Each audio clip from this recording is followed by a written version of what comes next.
Olá, hoje eu falarei sobre os chamados canoles. Bom, canole é o plural de canolo, mas ficou conhecido aqui no Brasil pelo seu plural. Então, tem o nome de canole por causa do seu formato, que parece um tubo. É um doce típico italiano da Sicília, que é uma ilha que fica no sul da Itália, próximo à Calábria, mais especificamente. O doce era feito, em princípio, durante as comemorações do Carnaval, porque na Itália, no Carnaval, esses doces fritos com massa frita são típicos. O canole, ele é muito bem aceito aqui no Brasil, principalmente pelo nosso país ser aquele que tem o maior número de descendentes fora da Itália.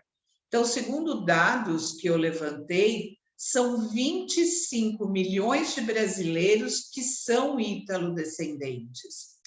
E na Sicília, mais especificamente em Palermo, que é a sua capital, e em Messina, a massa do canole é frita em banha e é recheado com creme de ricota e frutas cristalizadas, com algumas variações e polvilhada com açúcar de confeiteiro.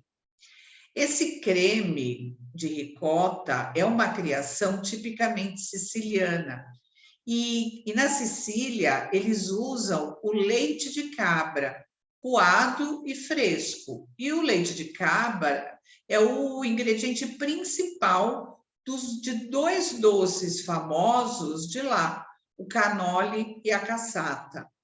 Aqui é preparado com leite de vaca e pode ser acrescentado pistache, picado, chocolate, raspas de limão siciliano, cereja, café e outros. Tem alguns lugares que até acrescentam chocolate na massa. Bom, eu pesquisei em várias fontes sobre o assunto, num livro que eu já citei várias vezes aqui, chamado No História, Lendas e Curiosidades da Confeitaria e Suas Receitas, da editora Senac, consta que no ano 70 antes de Cristo, o orador Marco Túlio Cícero definiu canole como, eu até anotei aqui, tubus farinários edúlio ex lacte factus, ou seja, como tubinhos de massa de farinha, doces e recheados com leite. Então, segundo o livro, o doce foi modificado durante o período de dominação árabe na Itália, pelas concubinas, ou seja, elas moravam num castelo, chamado no Castello della Donna, na atual província de Caltanissetta, na Sicília mesmo, e as mulheres desse local começaram a cozinhar como passatempo, uma vez que tinham que ficar disponíveis sexualmente para servirem ao emir.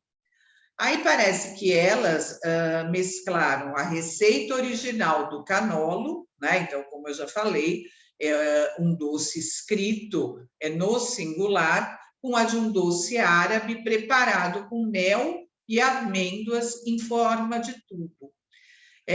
O canole, originalmente, era servido no dia também de São Carlos Borromeu, no dia 4 de novembro, e uma segunda história diz respeito a um convento fora desse castelo, onde as freiras faziam um novo tipo de massa feita de uma concha chamada de escória, com recheio de ricota, açúcar, chocolate e amêndoas para celebrar o carnaval. E aí diziam que essas freiras eram algumas das concubinas que se rebelaram e foram para os conventos e se tornaram freiras. A verdade é que a criação dos canoli ocorreu na cidade de Caltanissetta, como eu já falei, ou nos arredores entre 827 e 1091. Os historiadores falam que foi uma sobremesa criada por mulheres. Tem uma outra história que o doce era o preferido dos monges beneditinos, que gastavam muito dinheiro para adquirir esses doces e para aperfeiçoarem mais a receita. Por causa dessa predileção, os habitantes locais deram aos monges o apelido de Porci de Cristo, ou seja, porcos de Cristo. No final do século XIX, os beneditinos foram expulsos da ilha da Sicília, porém o doce ficou. O doce também ficou conhecido mundialmente na década de 70 por conta da cena de um filme que é famoso, O Poderoso Chefão, e quem assistiu lembra em que Peter Clemenza, que era o ator Richard Castellano, e seu guarda-costas, levam o genro traidor do Poderoso Chefão, que era o Vito Corleone, que era representado pelo Marlon Brando, a um matagal para matá-lo. Antes, eles passam no restaurante favorito de Clemenza para comprar os canudos sicilianos a pedido da sua esposa, né? Depois do seu guarda-costas executar o genro do chefão com 3 tiros, né, que Clemenza diz a frase que ficou na história, deixe a arma e pegue os canoli, ou seja, o que era importante eram os doces.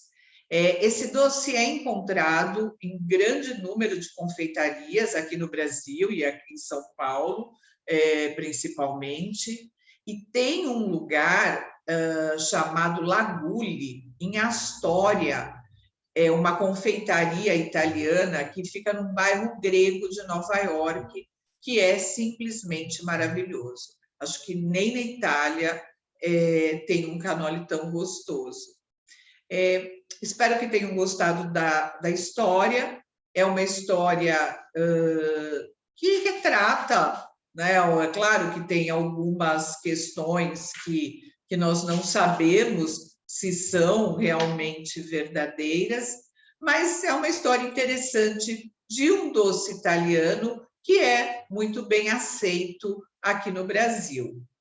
Espero que tenham gostado da história. Peço, por gentileza, que se inscrevam no canal, deem um like e compartilhem com os seus amigos. Até o próximo vídeo com um novo doce. Muito obrigada.